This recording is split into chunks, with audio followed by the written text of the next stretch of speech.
Endilikda ba'zi davlat xizmatchi xodimlari farzandlarining kontrakt puli davlat tomonidan qoplab beriladi. Vazirlar Mahkamasining 2024-yil 16-avgustdagi 514-sonli qarorda belgilangan tabiat uyg'unligi himoyachisi tanlovi g'olibi farzandlarining yoki nabiralarining davlat oliy ta'lim muassasalarida o'qishi uchun kontrakt puli davlat hisobidan qoplab beriladi. Mazkur tanlovda sanitar tozalash korxonalari va obodonlashtirish boshqarmalarining chiqindilarni yig'ish, tashish, joylashtirish va saralash ishlarida kamida 10 yil davomida sidqidildan mehnat qilgan ishchilar ishtirok etishi mumkin. Tanlovning navbatdagi bosqichi esa 2025-yil 1-sentyabrdan boshlanib 8-dekabrgacha, ya'ni O'zbekiston Respublikasi Konstitutsiyasi qabul qilingan kun arafasida aniqlanadi va taqdirlanadi.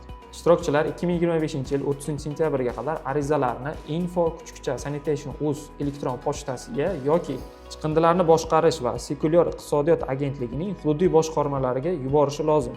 Tanlov haqida qisqacha ma'lumot olish uchun esa 1205 va 1275 qisqa raqamlariga murojaat qilish mumkin.